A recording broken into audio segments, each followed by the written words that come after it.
Terima kasih Jovinia di Sabah. Assalamualaikum dan salam sehati sejiwa. Polis Sarawak berharap dapat mewujudkan lebih banyak ibu pejabat polis daerah IPD serta balai polis di negeri itu.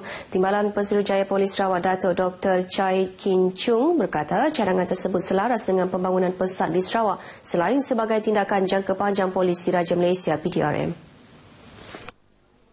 Kita akan menulis surat kepada pihak Jabatan Tanah dan Ukuk, Jabatan Tanah and Survey untuk mengenang pasti tapak yang sesuai bagi IPD. Kita perlu lebih kurang 15 ekar untuk membina projek itu, dan pembinaan sekiranya diluluskan dia akan dilaksanakan oleh agensi pusat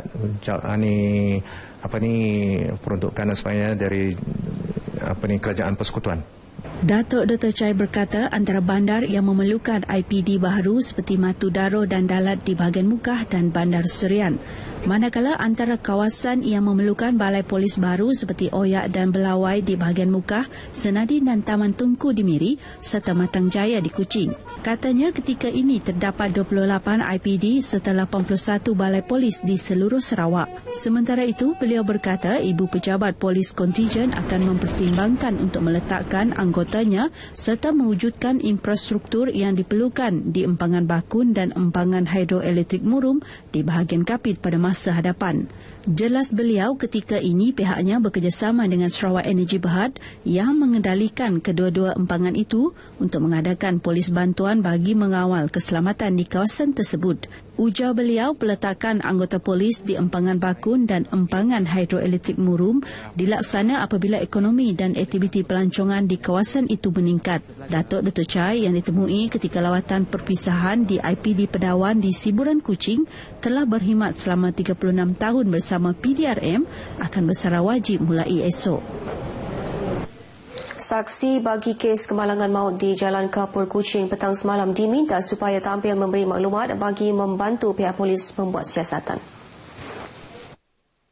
Dalam satu kenyataan media, pihak polis menyuruh saksi supaya menghubungi Inspektor Lester Norman melalui talian 017-846-6008 atau 082-221-127 bagi membantu siasatan. Dalam kejadian pada pukul 2.15 petang semalam, sebuah motosikal telah dirempuh oleh kenderaan pacuan 4 roda di hadapan Sekolah Kebangsaan Chunghua nombor 6 Kuching. Penunggang Khairul Azhar Muhammad 20 meninggal dunia di tempat kejadian, manakala pembonceng Nuratika Besri 17 tahun cedera parah dan disahkan telah meninggal dunia sekitar pukul 10 malam tadi di Hospital Umum Sarawak. Kes yang dipercayai langgar lari itu disiasat di bawah Seksyen 41-1 Akta Pengangkutan Jalan 1987. Kesedaran mengenai ilmu sains penting memandangkan masih ramai generasi muda dan masyarakat tidak mengetahui akan kepentingan sains dalam kehidupan. Berucap merasmikan Karnival Kimia Malaysia, Universiti Malaysia Sarawak Unimas Kota Semerahan, Timbalan Ketua Menteri Tan Sri Afif Jabu berharap penglibatan para penuntut dalam penganjuran karnival itu, termasuk kehadiran pengunjung dalam kalangan pelajar sekolah, dapat menanam minat terhadap ilmu sains. Karnival anjuran Institut Kimia Malaysia dengan Unimas itu, jelas beliau, berupaya membudayakan sains dan matematik, memandangkan ia merupakan sebahagian daripada keperluan bagi pembangunan negara selain inovasi dan kreativiti. Ujar beliau, pengeluaran modal insan dalam bidang sains dan matematik perlu dibangunkan sebagai pelaburan ke arah meningkatkan kemahiran teknikal yang amat penting dalam memacu negara mencapai ekonomi yang berpendapatan tinggi. Karnival bertujuan untuk meningkatkan kesedaran dan memupuk budaya sains dan matematik dalam kalangan rakyat Malaysia ke arah penghasilan kekayaan, penjanaan ilmu dan kesejahteraan rakyat.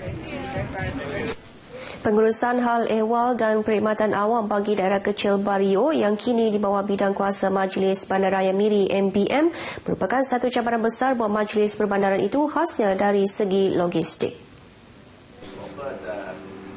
Datuk Bandar Miri Lauren Lai berkata penyerahan daerah kecil Bario menjadikan kawasan pentadbiran MBM kini meliputi keluasan 5,250 km persegi setelah kemasukan Bario yang mempunyai keluasan 4,250 km persegi.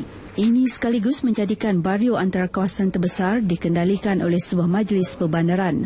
Beliau memberitahu walaupun tanggungjawab yang dipikul bukan mudah, namun pihaknya akan melakukan yang terbaik bagi memastikan sasaran kerajaan tercapai. Beliau berkata demikian pada sesi lawatan teknikal Majlis Perbandaran Kulai ke MBM di Miri. Katanya lawatan yang diadakan memberi peluang kepada kedua-dua pihak untuk saling bertukar idea untuk mempertingkat prestasi perkhidmatan termasuk rating. Seramai 18 orang wakil dari Majlis Perbandaran Kulai hadir pada lawatan berkenaan. Kementerian Pembangunan Sosial KPS Sarawak dengan kerjasama pejabat residen bahagian Bintulu dan Sarawak Forestry Corporation SFC Taman Negara Similajau Bintulu akan menganjurkan cabaran alam semula jadi antarabangsa Similajau 2015 pada 3 Oktober nanti. Menurut residen bahagian Bintulu, Muhammad Yaakob Kari, lebih 20 buah pasukan telah mengesahkan penyertaan dalam acara sukan lasak tersebut merangkumi peserta tempatan dan juga antarabangsa. Semelaju National Park ini mempunyai jungle trekking yang mempunyai spesies-spesies yang begitu eksotik. Yang kita yakin sebagai penganjur boleh menjadi tarikan kepada peserta. Beliau menyatakan demikian pada sidang media bagi program tersebut di Bintulu. Penyertaan setakat ini masih dibuka kepada orang awam bagi 3 kategori yang dipertandingkan, iaitu kategori terbuka lelaki dan wanita termasuk veteran melibatkan 3 aktiviti, jungle trekking, mountain biking dan beach run.